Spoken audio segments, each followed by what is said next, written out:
นะมัตถุรัตนตยัสสะขอความนอบน้อมของข้าพเจ้าจงมีแด่พระรัตนตรัยอภิวันทนาน้อมพระจอมไตรอันล้ำค่าพระพุทธาผู้โลกตั้งเป็นองค์แก้วหน่วยปฐมอภิวาทกราบก้มพระธรรมทรงพองใสเลิศวิไลงามงดดังสุรีแยงพื้นผู้เป็นพื้นหน้าบุญล้นพระสังโฆองค์เอกวันธนานกใบขมาก้มกราบการขอโอกาสคณะสงฆ์กล่าวสิ่งละอันพันละหน่อยขอความสุขความเจริญจงบังเกิดมีแก่ญาติธรรมสุขผู้สุขคนได้สละเวลามาพร้อมกันหุงหาข้าวปลาอาหารหวานข้าวถวายแก่คณะพระเจ้าพระสงฆ์ลำดับต่อไปพวกเราพร้อมกันฟังธรรมจะเล็กน้อยมุนินทาวตนัมโพชาขัพพาสัมภวะสุนทรีสารนังปานินังวานิไมหังปีนะยะตังมะนังขอพระสัทธรรมนำภัยในห่วงแห่งบงกฎคือพระโอษฐ์ของพระจอมมุนีผู้เป็นที่เพิงของสัตว์ทั้งหลายจงกระทำใจของข้าพเจ้าให้เอิบอิ่มเอมะโตชายติโสโกเอมะโตชายติพยังเอมะโตวิปโมทธัสสะนัตถิโสโกกุโตพยัง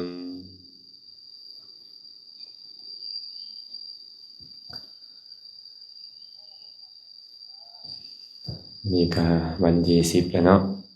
วันที่10เดือน7ปี2026เวลาผ่านไปไวบ่ไวเนาะเวลาผ่านไปไวในขณะที่มันผ่านไปมันก็จะนำเราไปสู่ความตายในที่สุดเป็นบ่แต่รู้สึกว่าบางมื้อก็คือว่าโดนเนาะโดยเฉพาะมื้อที่มันเจ็บปวดทรมานเป็นทุกข์นั่นมื้อใดมันเจ็บปวดมันทรมานมันคือว่าโดนคืนวันผ่านไปโดนแต่หากย้อนกลับไปเบิ่ง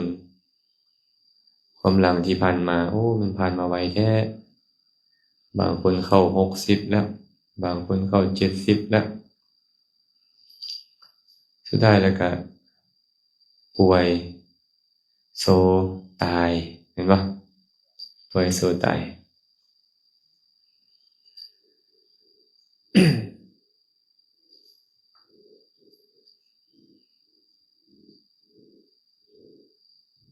ในความ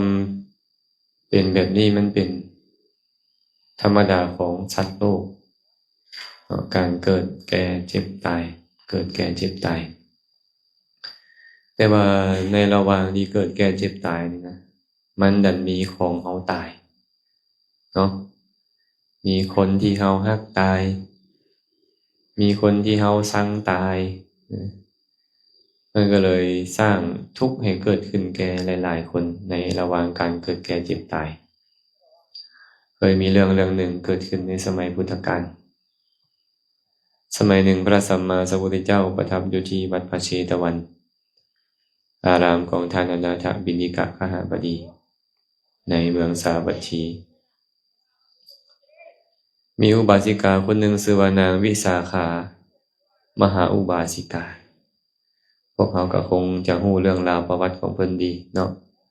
ว่าอุบาสิกานางนี่บรรลุโสดาบันตั้งแต่อายุ7 ปีหลังจากอายุพอแก่การแต่งงานแล้วก็ได้เข้าไปสู่ตระกูลของสามีเมื่อเข้าไปสู่ตระกูลของสามีแล้วก็เฮ็ดให้พ่อปู่ที่เป็นมิจฉาทิฏฐิได้ตั้งมั่นอยู่ในทิฏฐิสัมปทาเป็นผู้มีทิฏฐิสมบูรณ์หลังจากนั้นก็บำรุงพระศาสนาอย่างดีเลยนางวิสาขานี่เป็นคนที่มีลูกดกมีลูกเป็น20หลานอีกเลนอีก ปกติของนางวิสาขากับท่านอนาถบิณฑิกะเศรษฐีเวลาคนอื่นให้ทานคนอื่นเฮ็ดบุญก็ต้องได้เชิญท่านทั้งสองนี้ไปเป็นประธานในพิธีเพราะว่าท่านทั้งสองนี่นะเป็นผู้ใกล้ชิดพระพุทธเจ้าที่สุดเป็นผู้อุปถากพระพุทธเจ้าเมื่อเป็นเช่นนั้นนางวิสาขาจึงบ่ได้มีโอกาสได้อยู่เฮือนเดี๋ยวก็ได้ไปเฮือนหลังนี้เฮ็ดบุญเดี๋ยวก็ต้องได้ไปเฮือนหลังนั้นเฮ็ดบุญจึงได้แต่งตั้งหลานสาวผู้หนึ่งชื่อว่านางสุทัตตีให้เป็นผู้ดูแลพระสงฆ์แทนเพราะว่าพระสงฆ์เข้ามาสู่เฮือนเรามื้อละเป็นร้อยเป็นพันเนาะคันบ่มีผู้ดูแลบ่มีผู้ต้อนรับก็จะเป็นอันว่าพระสงฆ์จะบ่ได้วัตถุเข้าของไปที่นี่นางสุทัตตีก็เฮ็ดอย่างดีเลยต้อนรับพระเจ้าประสงค์ดี พระสงฆ์มาก็ต้อนรับพระสงฆ์ดีอนิจจังชีวิตของคนเรามันบ่แน่นอนเนาะเฮ็ดดีปานใดเมื่อความตายมาถึงก็ต้องตายอย่างเดียวเว้ยเมื่อความพลัดพรากมาถึงก็ต้องพลัดพรากเมื่อความแตกทำลายมาถึงมันก็ต้องแตกทำลายแม้แต่นางสุทัตตีนี่คือกันให้ทานดีสมาทานศีลดีฟังธรรมดีสุดท้ายแล้วตายด้วยโรคบางอย่างกะทันหันเลยบ่ได้ซ้อมใจเลยหลังจากตายแล้วนางวิสาขาเราฮักหลายฮักหลานสาวผู้นี้นะฮักแท้ฮักว่าฮักกว่าคนอื่นการสูญเสียคนฮักเนี่ยเป็นทุกข์วะพอไม่ออกวะฮะเป็นทุกข์เนาะทุกคนเป็นทุกข์วะพอไม่ออกเป็นทุกข์บ่สูญเสียคนฮักอาตมาได้เป็นทุกข์บ่สูญเสียคนฮักก็ทุกข์คือกันเนาะเพราะเหตุใดเพราะพวกเรายังมีกิเลสนะยังมีกิเลสกันพวกเราก็อยากให้คนฮักของคนเราพวกเราอยู่นำโดนๆแม่นบ่แต่ว่าเป็นไปได้บ่บ่ได้มีคำเว้าหนึ่งควรที่จะเอามาเว้าอยู่ตลอดเลยพระพุทธเจ้าบอกว่ามาปิเยหิสมาคันฉิอัปปิเยหิกุทาจนังปิยานังอทัสสนังทุกขังอัปปิยานันจะทัสสนังตัสมาปิยังนะกยิราทะปิยาปาโยหิปาปโกคันธาเตสังนวิชชันติเยสังนัตถิปิยาปิยังโอ้คำบอกคำนี้นี่เอามาเตือนใจตัวเองตลอดเด้อให้นางเด้อคันเฮาบ่เตือนใจตัวเองเตรียมทุกข์ได้เลยทุกล้าน%นะพระพุทธเจ้าเตือนแล้วแต่เฮาบ่ฟังเนาะพระพุทธเจ้าบอกว่ามาปิเยหิสมาคันชิอัปปิเยหิกุทาชนะพวกเจ้าอย่าไปสมาคมกับคนฮักและอย่าไปสมาคมกับคนชังเด้อบ่ว่าในการใดๆก็ตามหมายความว่าอย่าเอาผู้ใดมาเป็นที่ฮักอย่าเอาผู้ใดมาเป็นที่ชังมันจะก่อทุกข์ขึ้นมาในการใดๆก็ตามแห่งฮักหลายแห่งทุกข์หลายแห่งชังหลายแห่งทุกข์หลายพระองค์เลยเตือนแบบนี้มาปิเยหิสมาคันชิอัปปิเยหิกุทาจนะเจ้าอย่าสมาคมคืออย่าเฮ็ดผู้ใดให้เป็นที่ฮักถ้าหากว่าเจ้าลงเฮ็ดผู้ใดให้เป็นที่ฮักเจ้าจะทุกข์เพราะคนที่เป็นที่ฮักนั้นเช่นเดียวกันหากเจ้าเฮ็ดไผให้เป็นคนที่ชังเจ้าก็จะทุกข์เพราะคนที่ชังนั้นพระองค์เลยบอกว่าปิยานังอทัสสนังทุกขัง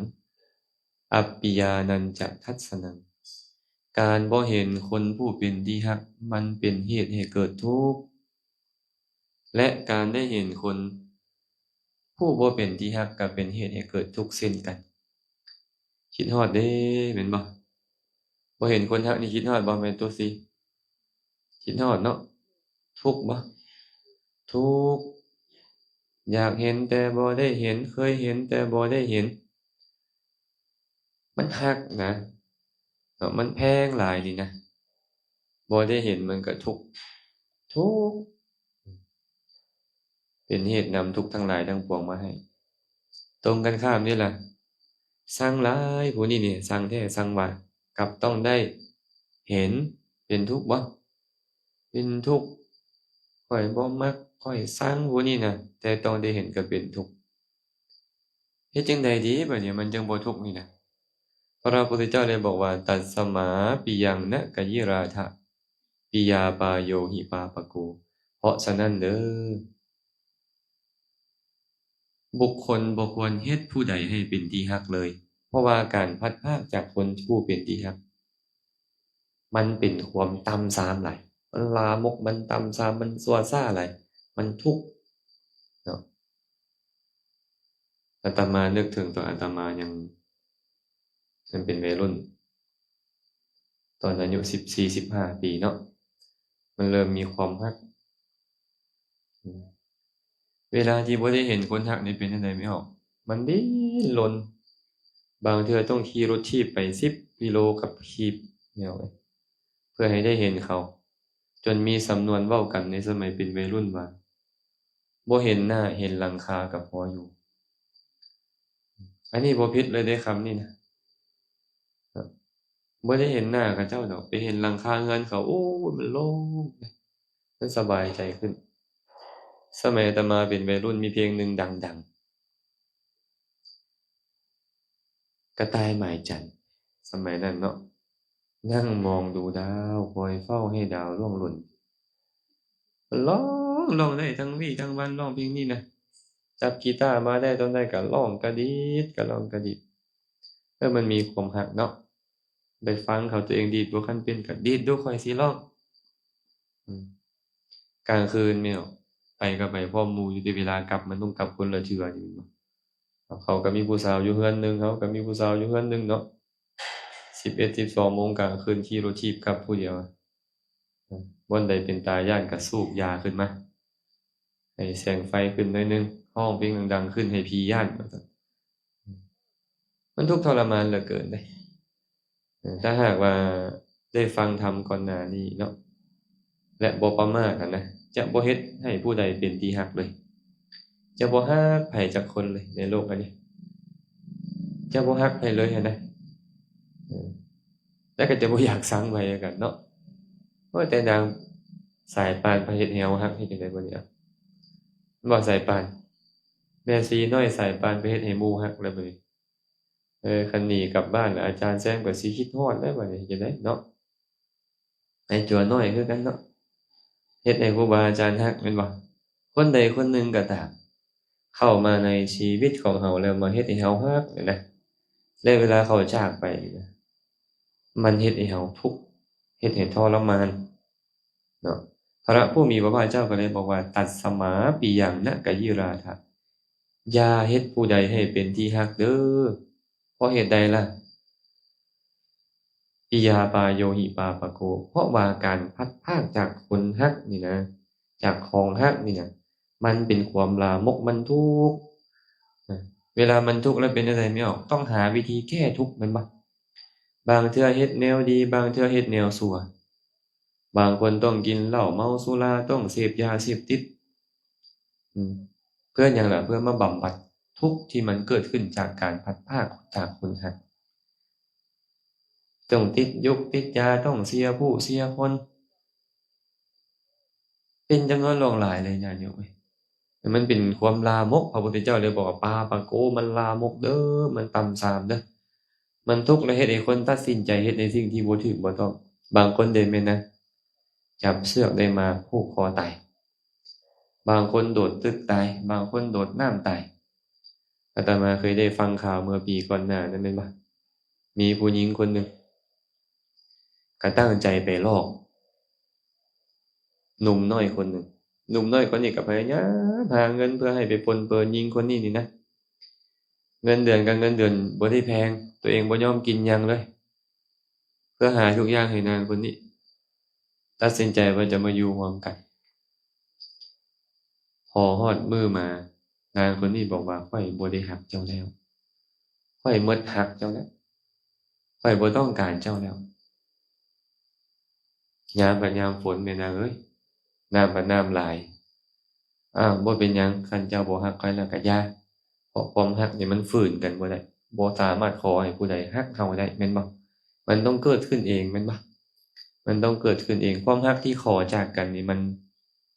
บ่แม่นความฮักแท้มันเป็นความรักจอมปลอมแม่นบ่ถ้าอันนี้เราก็บ่สนเลยแม่นบ่ไปโดดน้ำตายแต่ก่อนโดดน้ำตายไล่สดอีหยังให้กูหมู่เบิ่งโจบดิ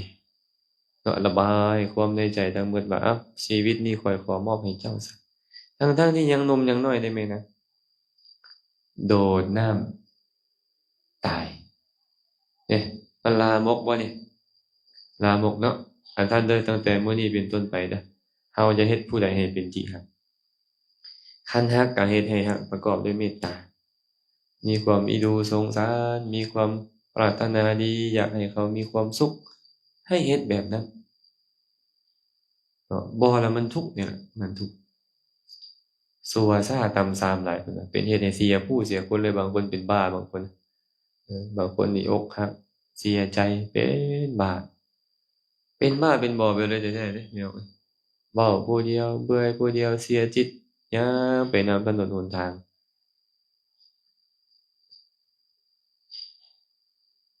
เนาะพระพุทธเจ้าก็เลยตรัสคาถาต่อไปว่าคันถาเตสังนวิชชันติเยสังนัตถิปิยาปิยังหากว่าคนฮักและคนผู้บ่เป็นที่ฮักบ่มีแก่ชนทั้งหลายเหล่าใดคันถาคือธรรมอันเป็นเครื่องผูกมัดบุคคลเอาไว้ก็ยอมบ่มีในคนทั้งหลายเหล่านั้นผู้ใดก็ตามบ่เอาคนนี้มาเป็นคนฮักบ่เอาคนนั้นมาเป็นคนชังคันถาคือธรรมที่ผูกเฮาไว้ในวัฏฏะสงสารนี่นะผูกตาเฮาไว้กับสีผูกหูเฮาไว้กับเสียงผูกดังเฮาไว้กับกลิ่นผูกลิ้นเฮาไว้กับรสชาติผูกกายเฮาไว้กับสัมผัสผูกใจเฮาไว้กับธรรมารมณ์ผูกสัตว์ทั้งหลายให้หมุนวนในการเวียนตายเวียนเกิดเวียนตายเวียนเกิดบ่มีที่สิ้นสุดและต้องมาทุกข์มาทรมานเพราะการพลัดพรากจากของรักเป็นต้นนี่มันจะบ่มีกิเลสทั้งหลายเหล่านี้จะถูกกำจัดไปถ้าหากว่าบ่เฮ็ดผู้ใดให้เป็นคนรักและบ่เฮ็ดผู้ใดให้เป็นคนชังแต่เนี่ยธรรมชาติที่เอิ้นว่าใจของมนุษย์ใจของสัตว์ทั้งหลายนี่นะเห็นผู้ถูกใจก็มักเห็นผู้บ่ถูกใจก็ชังแม่นบ่เห็นสิ่งที่ถูกใจก็มักเห็นสิ่งที่บ่ถูกใจก็ชังเมื่อยังมีสิ่งที่รักเมื่อยังมีสิ่งที่ชังอยู่เจ้าก็ต้องทำใจว่าเจ้าต้องประสบทุกข์แน่นอนเว้นบ่ได้ปราศจากบ่ได้เนาะ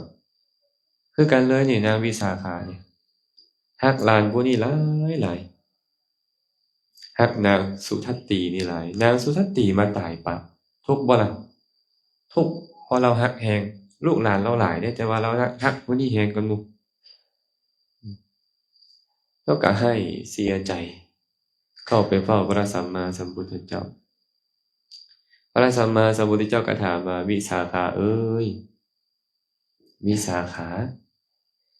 เจ้าเป็นหยังจึงมีหน้านองด้วยน้ำตาหน้าซุมด้วยน้ำตามีผมเปียกมีผ้าเปียกเข้ามาแบบนี้นางก็กราบทูลตามความเป็นจริงว่าข้าแต่พระองค์ผู้เจริญหลานผู้เป็นที่รักของข้าน้อยตายเสียแล้วข้าน้อยเพราะความรักในหลานนั้นข้าน้อยจึงร้องไห้เสียใจมีหน้าซุมด้วยน้ำตามีผมเปียกมีผ้าเปียกเข้ามาในที่นี้พระผู้มีพระภาคเจ้าก็ถามว่าวิสาขาเอ้ยคนในเมืองสาวัตถีนี่นะมีหลายบ่นางก็บอกว่ามีหลายข้าน้อยมีหลาย7โกฏพุ่นข้าน้อยวิสาขาเจ้าอยากมีหลานหลายปานนั้นบ่โดยอยากมีวิสาขาเอ้ยคนในเมืองสาวัตถีนี้ตายมื้อละจักคนเขาตายมื้อละจักคนข้าแต่พระองค์ผู้เจริญคนในเมืองสาวัตถีนี้ตายมื้อละ10คนแด9คนแด8คนแด7คนแด6คนแด5คน4คน3คน2คนแดหรือมื้อละคนแดมื้อที่จะเว้นจากคนบ่มีคนตายเลยนี่นะ จะเว้นจากคนตายนี่บ่มีเลยตายซุมื้อกันเลยพระพุทธเจ้าก็ถามย้ำไปว่าแต่เจ้าจะบ่ทุกข์ตายบ่และทุกข์จะบ่เต็มตลอดเวลาบ่เจ้าจะมีมื้อบ่ทุกข์บ่คันว่าคนฮักเจ้าตายซุมื้อนี่นะวิสาขา คนมีฮัก100ก็ทุกข์100เจ้าฮัก100อย่างมันจะทุกข์นำ100อย่างคนมีฮัก90มันจะทุกข์นำ90คนฮัก80มันก็จะทุกข์80เจ้าไปฮักคนอื่น70คนมันก็จะทุกข์เพราะ70คนนั่นแหละฮักลดน้อยลงมา60 40 30ลดน้อยลงมาฮัก10คน9คน8คนลดลงมาตามลำดับโดยที่สุดฮักหนึ่งเดียวเจ้าจะทุกข์เพราะหนึ่งเดียวนั้นแต่ผู้ใดบ่มีฮักก็จะบ่มีทุกข์คันบ่มีฮักจะบ่มีทุกข์แม่นแท้บ่คันบ่ฮักอีหยังถึงสูญเสียไปมันก็บ่ทุกข์แต่ว่ามันดันห้ามบ่ได้ธรรมชาติกิเลสนี่นะมันดันเฮ็ดให้ฮักผู้นี้ชังผู้นั้นเนาะมันก็เลยจำเป็นต้องได้พ้อทุกข์และฮักหลายบ่ได้พินิจพิจารณาบ่ได้ชั่งยับยั้งชั่งใจไว้ก่อนนี่นะมันก็ฮักไปเต็มที่เมื่อฮักไปเต็มที่มันก็ทุกข์เต็มที่คือกันเนาะมันก็ทุกข์เต็มที่คือกันพระผู้มีพระภาคเจ้าหลังจากที่ได้ตัดกำนางวิสาขาไว้นั้นแล้วก็ตัดพุทธพจน์ที่อาตมายกขึ้นมาเว้าเมื่อกี้นี้แหละว่าเปมะโตชายติโสโกเปมะโตชายติพยังเปมะโตวิปปมุตตัสสะนัตถิโสโกกุโตพยังความโศกยอมเกิดขึ้นเพราะความฮักภัยยอมเกิดขึ้นเพราะความฮักบุคคลผู้พ้นแล้วจากความฮักความโศกยอมบ่มีภัยสิมีมาแต่ไสเด้